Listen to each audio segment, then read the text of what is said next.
Hello friends, welcome back to my channel. நீங்கள் எல்லோரும் ஏற்கனவே நியூஸ் எல்லாம் பார்த்துருப்பீங்க. ஸோ யுஏஇ ஃபுல்லாகவே ஃப்ளட்டாக இருக்குது. ஆமாங்க, இந்த ஒரு வருஷம் ஃபுல்லாக பெய்ய வேண்டிய மழை பார்த்திங்கன்னா நேற்று ஒரு நாள் மட்டுமே பெஞ்சு தீர்த்துருக்கு.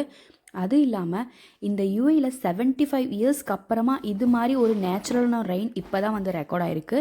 ஸோ இது வந்து க்ளவுட் சீடிங் பண்ணி வந்த ரெயின் கிடையாது, இது நேச்சுரலாகவே வந்த ரெயின்.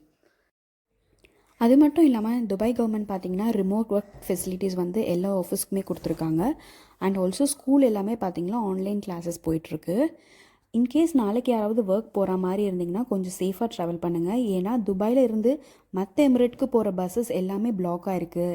லைக் ராசல் கைமா, ஷார்ஜா, அஜ்மான் இந்த ரோட்ஸ் எல்லாமே பிளாக் ஆகிருக்கு. அங்கேருந்து எந்த பஸ்ஸுமே வரல. அண்ட் அதர் எமிரேட்ஸ்லேருந்து துபாய்க்கு எந்த பஸ்ஸுமே போகலை. இந்த ஃப்ளட்டால் பார்த்திங்கன்னா எல்லாரோட கார்ஸுமே ரொம்ப அஃபெக்ட் ஆகிருக்கு. இன்கேஸ் மெனி அப்பார்ட்மெண்ட்ஸில் பார்த்தீங்கன்னா பார்க்கிங் ஏரியா ஃபுல்லாகவே ஃப்ளட் ஆகி கார் எல்லாமே முழுகிருக்கு.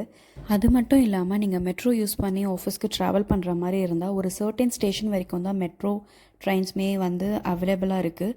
ஸோ ஆர்டிஏ வெப்சைட்டை வந்து நீங்கள் செக் பண்ணுங்கள், எந்தெந்த மெட்ரோ ஸ்டேஷன்ஸ்லாம் வந்து அவைலபிலிட்டி இருக்குது. ஸோ அதுக்கப்புறமா ட்ராவல் பண்ணுங்கள். இதுதான் பார்த்தீங்கன்னா நேற்று துபாய்க்கு ஆஃபீஸ் போனவங்களோட சுச்சுவேஷன். ஸோ நிறைய பேர் அங்கே ஆஃபீஸ் போயிட்டு ஈவினிங் வந்து ரிட்டர்ன் வர முடியாமல் அங்கேயே நைட் ஃபுல்லாக ஸ்டே பண்ணியிருக்காங்க. ஸோ இன்னமும் நிறைய பேரால் வந்து வீட்டுக்கு வர முடியல. ஏன்னா அந்த ரோட் ஃபுல்லாகவே நிறைய வாட்டர் வந்து ஃபில் அவுட் ஆகிருந்தது. இந்த வாட்டர்லாம் பார்த்திங்கன்னா இன்றைக்கி ஈவினிங் வரைக்குமே கூட ட்ரைன் ஆகலை. ஸோ இன்னும் நிறைய பேர் அங்கே தான் ஸ்டே பண்ணியிருக்காங்க, அதர் எமிரேட்ஸ்க்கு வர வேண்டியவங்க. ஸோ நாளைக்கு ஆஃபீஸ் போனீங்கன்னா கொஞ்சம் யோசிச்சுட்டு போங்க. ஸோ இது மாதிரியான இன்ஃபர்மேஷனான வீடியோக்கு மறக்காமல் சேனலை சப்ஸ்கிரைப் பண்ணுங்கள். அண்ட் உங்கள் ஃப்ரெண்ட்ஸ் அண்ட் ஃபேமிலிஸ் யூஏல இருந்தாங்கன்னா கண்டிப்பாக வீடியோ ஷேர் பண்ணுங்கள். தேங்க்யூ.